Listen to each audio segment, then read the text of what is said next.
factors if we have to look at the progress and growth of a nation. How a nation behaves tomorrow depends on how many and how well we educate today. Madam, if health looks after the well-being of one person, education looks after the well-being of the whole society. And education will help us to fight poverty, discrimination, equality, and other problems that the society faces on a daily basis. Madam, in looking at the importance of education, and if we just look at the concluded COVID-19 pandemic and the ensuing lockdown, it has caused serious disruptions to the education sector. And in India, over 1.5 million schools closed down due to the pandemic, and also affecting 286 million children from pre-primary to secondary levels. This is in addition to the 6 million children who were already out of school prior to the COVID-19. Madam, the inequalities in the education sector between government and low-budget private schools on one hand and rich private schools on the other, between rural and urban schools, they've all come to the forefront during the pandemic. And only a handful of urban private schools could adopt online teaching methods. Low-income private and government schools had completely shut down for not having access to e-learning solutions. The students from these schools, in addition to the missed opportunities for learning, no longer have access to healthy meals during this time and are also subject to economic and social stress. Madam, I'd like to point out some specific stats.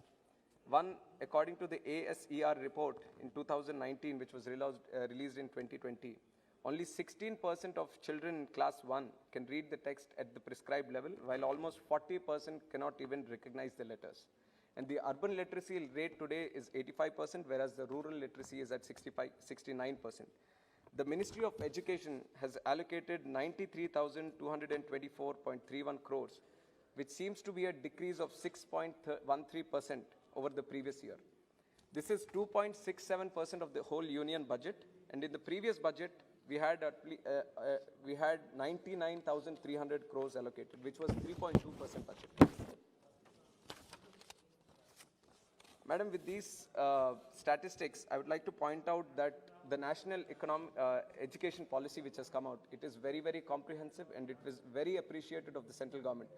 But the government should also prepare definite time schedules with specific dates for achievement of different tasks and goals as provided in NEP. And in 2020, there has to be a clear roadmap on the implementation schedule of provisions given in the national education policy. And even the ministry itself has agreed that for the national education policy to be implemented completely, there has to be 6% of the GDP spending on education, whereas right now we see that it is only 2.3%. So if we have to take national education policy seriously, I would recommend that from the central government, and also it has to take the step so that the states also follow them, that at least minimum spending of 6% is ensured in the spending of the GDP. And also one important aspect that seemed to be missing from the national education policy is the sex education. We have been speaking about the problems that the women face day in and day out, and every single day we have been talking about problems in the parliament also. And every time we have been looking at case by case, whenever something horrible happens to women in this country, we kind of get emotional and speak on the issue. But the root cause has to be teaching the children of this nation how to behave, the gender rights, the gender equality, gender sensitization, and sex education in the curriculum itself. And I would have appreciated if the national education policy has a mention of this, but I would definitely like to put it in the notice of the central minister that it will definitely be included, and proper budget is also ensured so that sex education is properly implemented at the right level. Madam, another important problem that we observed during the COVID crisis is regarding the private schools and the teachers who are working in them. Private schools, almost 50% of Indian students study in private schools, madam. We can't ignore that sector, though we see that it's in the private sector. And even the students studying in the private schools have been exponentially increasing over the last 2 years.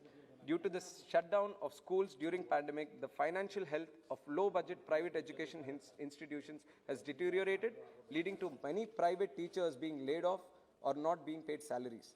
Many moved on to different professions, and it was very, very sad to see what kind of work they were subjected to do during the COVID crisis, and some of them were even pushed to committing suicide also at this point. To avoid this kind of scenario in the future, a separate budget allocation and a scheme is needed to revive the financial condition of low-budget private schools and provide certain protections to private school teachers also, madam, because they are contributing towards this educational sector on a large. And also, coming to the state of Andhra Pradesh, I will have very specific, I'll conclude in 1 minute. very specific recommendations. We are sanctioned AIMS, IIT, NIT, IIM, ISAR, Central University, Petroleum University, Agricultural University, and Triple IT under the AP Reorganization Act of 2014. And out of these 9 institutions, only 8 have been started. The remaining 1 has to be started. And also, during the previous government under the leadership of Chandrababu Naidu Garu, all these institutions were provided land so that the permanent campuses can be built. But my request to the Honorable Minister right now is that for operationalizing these institutions, we need approximately 11,000 crores so that the permanent buildings are taking place and all this, but we have not got enough funds in this budget. So I would request him to go back and look at proper funding for the educational institutions which have been promised to Andhra Pradesh, especially the one in JNTU in Anantapur. Only 60, allocation was 60, whereas the it's in the revised estimates, it shows as 4.80. Madam, 1 point, ma'am. And also, I've seen that other MPs have also raised this, which is regarding the Kendriya Vidyalayas. I would definitely support the request that they put in. We need more seats allocation for Kendriya Vidyalayas, and specific to my constituency, I would like